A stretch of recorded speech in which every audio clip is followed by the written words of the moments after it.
UC Radio, la emisora de la otra juventud.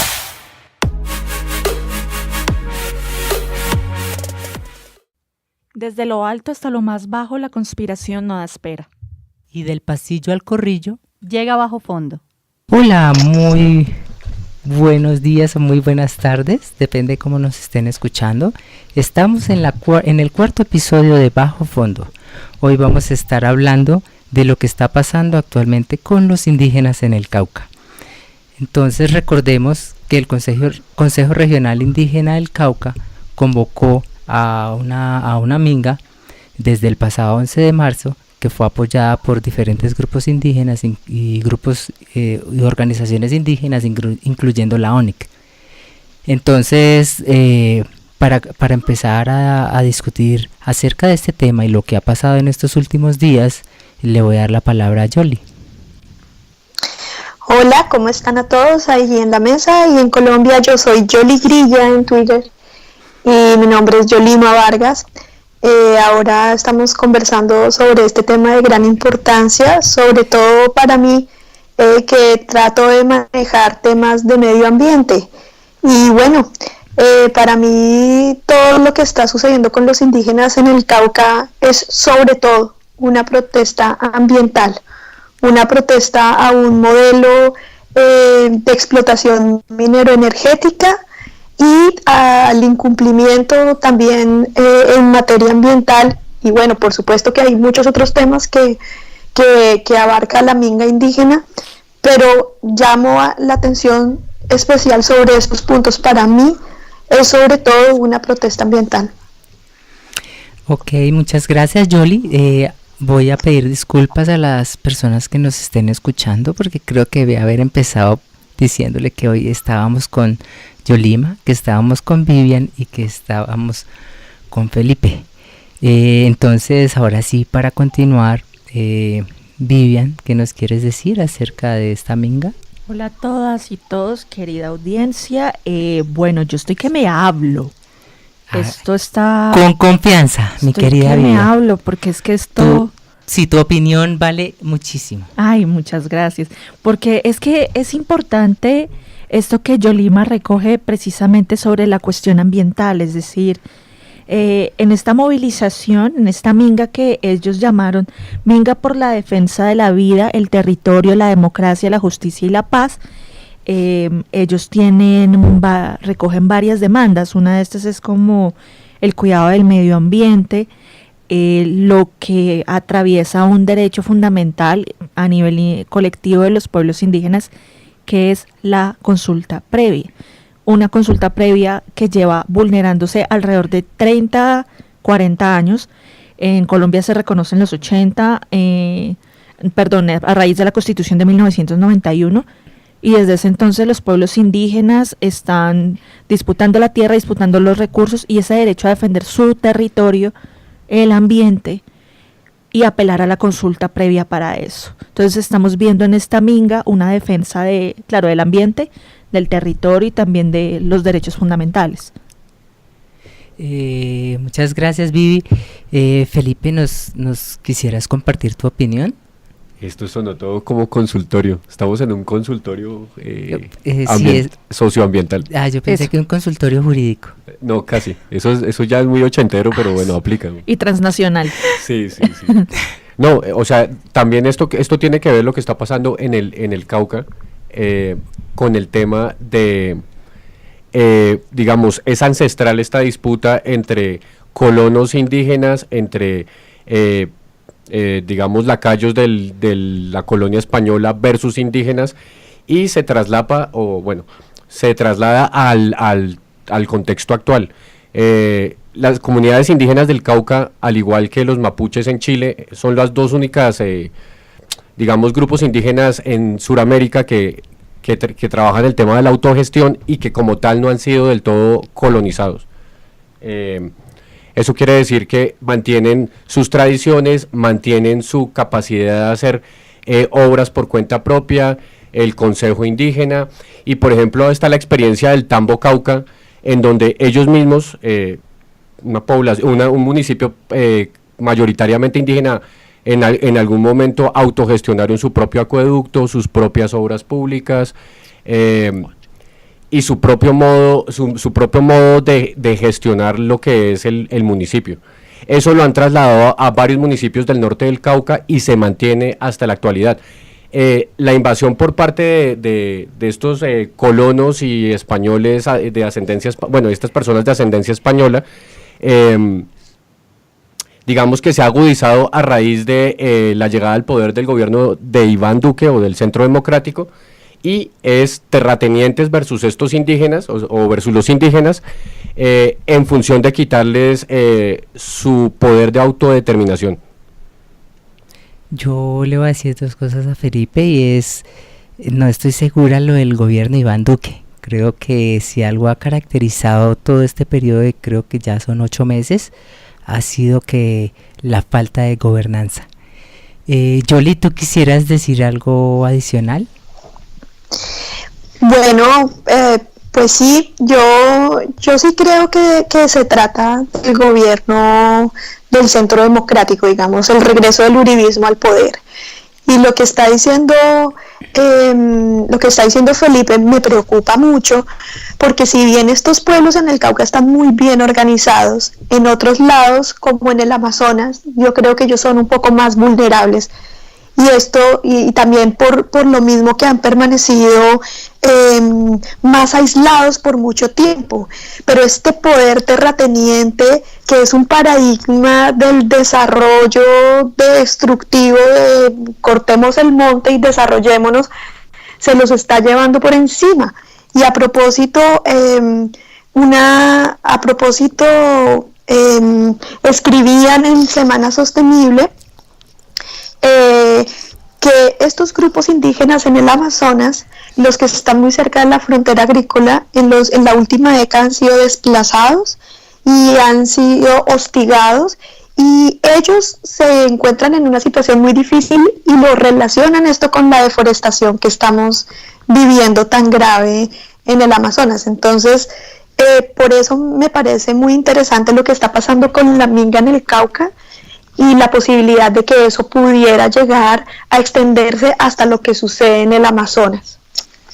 Vivi, ¿quisieras compartirnos qué piensas acerca de lo que estamos discutiendo? Varias cosas. La primera es que el Cauca es un modelo de organización política indígena en Colombia y es uno de los más importantes, si bien no el único. Entonces, hay organizaciones comunitarias y ya a nivel de movimiento indígena en toda Colombia, como, no sé, en la costa. Bueno, en toda Colombia hay un montón de núcleos indígenas, y pues también vale la pena reconocer sus luchas, porque digamos que la posición del movimiento indígena del Cauca es hegemónica, en cierta manera. Y quisiera decir, encuentro un punto de discusión con Yoli, porque realmente esto de la Amazonía y de los pueblos indígenas en la Amazonía y la destrucción de la Amazonía es un problema. No es algo que venga del uribismo, no es algo que se le achaque a un gobierno, es una tendencia histórica. El saqueo de los recursos y de los bienes de los pueblos indígenas viene desde el descubrimiento, la conquista, y ha seguido de ahora en adelante.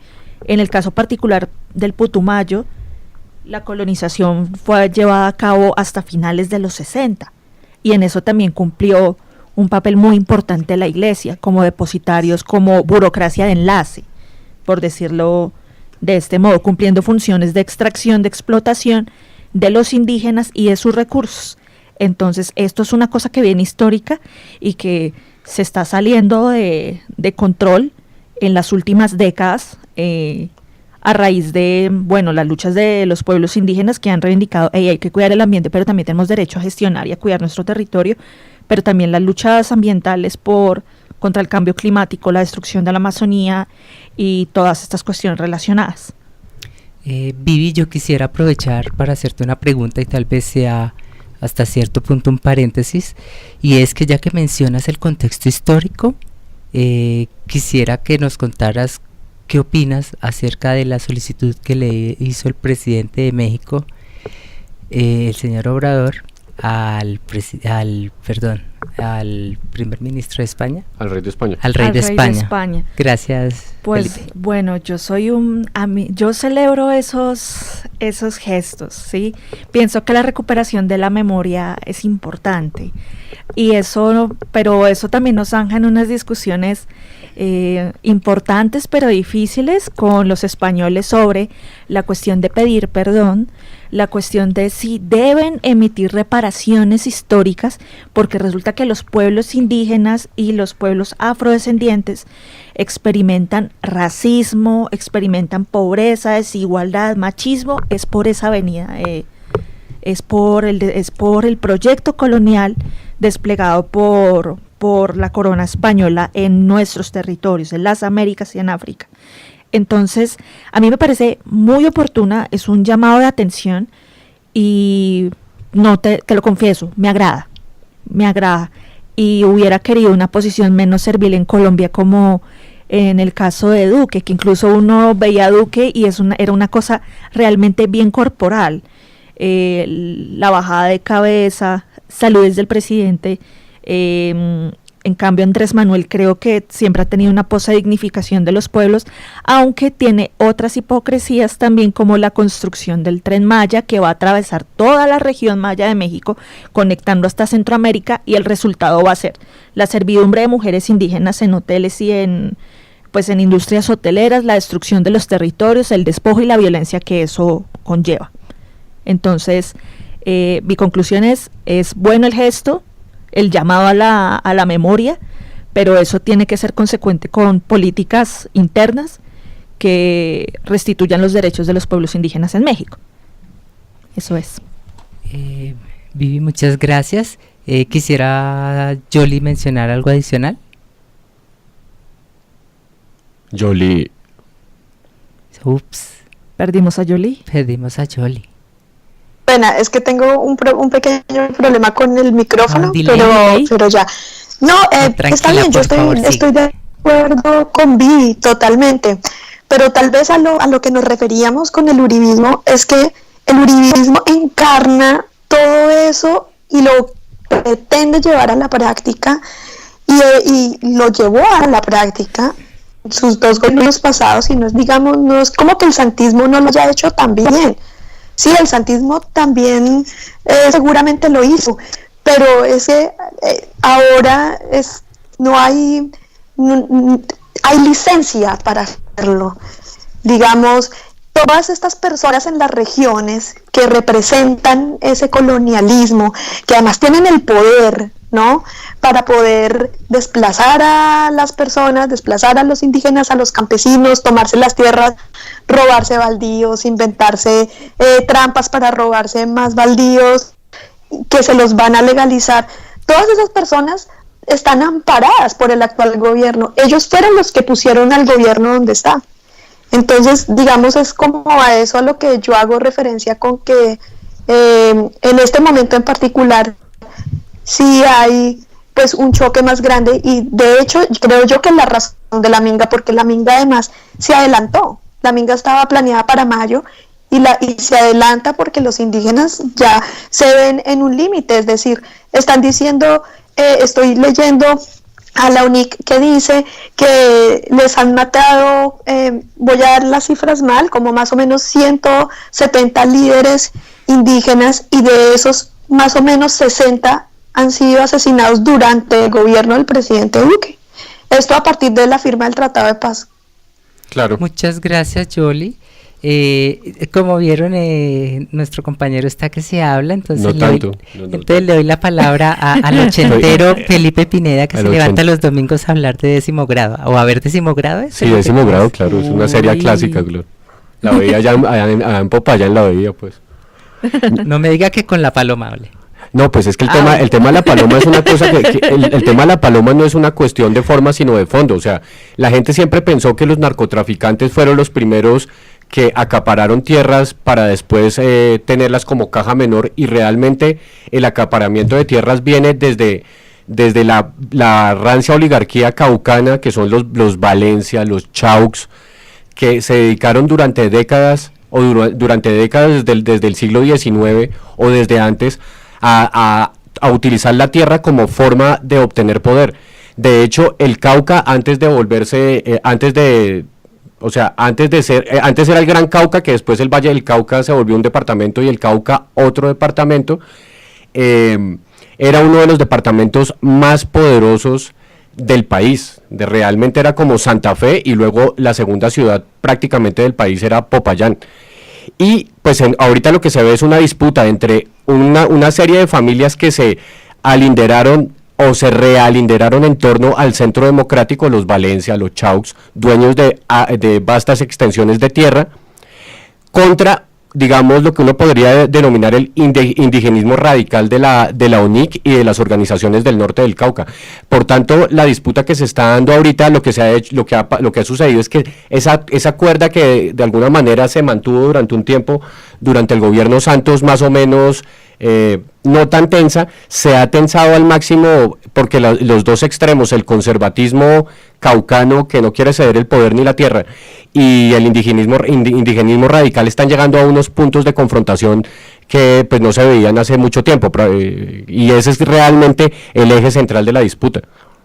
Tengo una pregunta. Por favor, Vivi. ¿Los mismos Valencia que querían dividir el Cauca en dos? Los mismos. Ah. Ella es sobrina de Álvaro Pío Valencia, y de estos Valencia que siempre se robaron el Cauca durante décadas o durante siglos, no sé. Vean pues. Yoli. Sí, bueno, yo quería como sacarlos un poco de lo que hemos estado explicando también, como para analizar qué es lo que ha estado pasando. Y no sé si ustedes han seguido más o menos en medios como las declaraciones de la UNIC, y también al respecto a mí me gustaría decir que ha sido un poco ambiguo. O sea, si bien uno encuentra como que sí tienen unos puntos que de golpe le dan a uno claros de cuáles son las razones de la movilización, también tiene razón los que lo critican y llegan a decir que es un poco ambiguo, que no se entiende muy bien, ¿no?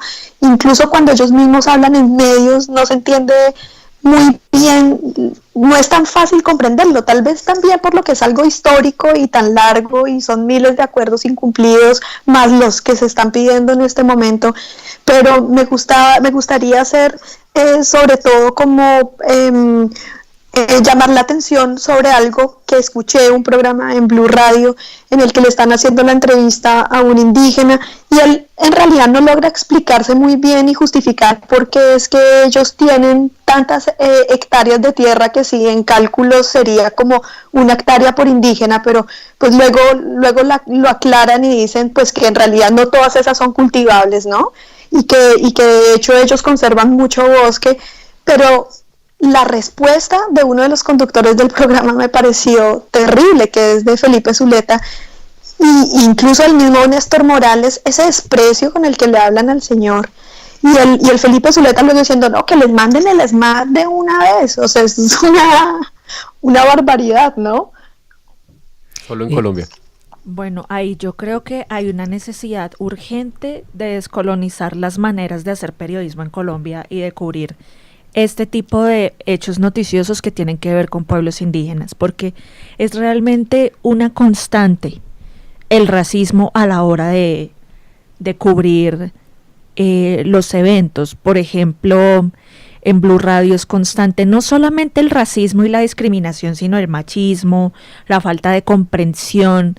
A la hora de entender una persona que es indígena y está siendo entrevistada, uno tiene que entender que diferimos en el lenguaje, en la construcción del espacio, en la mentalidad, en la cultura, en la forma de ver el mundo y todo. Francamente, digamos, no escuché el programa, pero creo que eso sí sería un punto de partida, como hacerle ese jaloncito de orejas a los periodistas, a los medios, a que por favor descolonicen, a que le quiten el racismo, a que se replanteen su práctica y su profesión. Además, porque al hacer eso no solamente somos injustos con las personas que nos ofrecen entrevistas en medios, sino que también violamos derechos humanos y le arrebatamos la dignidad a personas que por muchísimo tiempo y cuyos ancestros también han sufrido la discriminación, la violencia desde hace mucho. Hablando de ambigüedades, hay una que quisiera tocar y es la de y que es una de las demandas de ellos, que es la del Plan Nacional de Desarrollo. Leía yo en El Espectador hoy que les asignaron 10 billones, yo lo leí en el plan, y que de repente les quitaron el 70% de esos 10 billones sin explicación. El 70%, no sé en cuántos billones, pero quedará eso porque soy supremamente mala para las matemáticas. 7 billones. Va, ok. Entonces la cuestión es 7 para 4 años con todas las necesidades que hay que cubrir. Y hablando de ambigüedades, yo recuerdo los medios de comunicación mostraban la foto de los creo que eran los líderes de la ONIC, o no sé si eran de otra organización, diciendo, es que los indígenas participaron y el gobierno también, y ahora ellos dicen que no es verdad lo que el gobierno dice, que cuando el gobierno dice que se alcanzaron el consenso en el 80% de los diálogos y de los pactos y de las políticas que plantea el PND, es mentira. Entonces uno ahí no sabe qué hacer. ¿Qué posición están jugando los líderes indígenas acá? Los políticos indígenas. Eso, ¿qué diría Feliciano Valencia de estas cosas?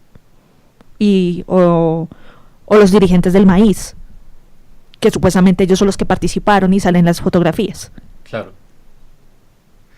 Bueno, muchísimas gracias, chicas y chicos, es decir, Yoli, muchísimas gracias por haber participado en este episodio de Bajo Fondo, Vivi también, Felipe, y finalmente pues a todas y todos, cada uno de ustedes que nos escuchan, nos siguen y pues finalmente quieren una Colombia mejor. Finalmente les dejo como reflexión, es todas las personas que hacen parte del pueblo indígena también hacen parte de Colombia. Un abrazo fuerte, les habló Joana Gómez. Y viva la minga. Nunca cambien.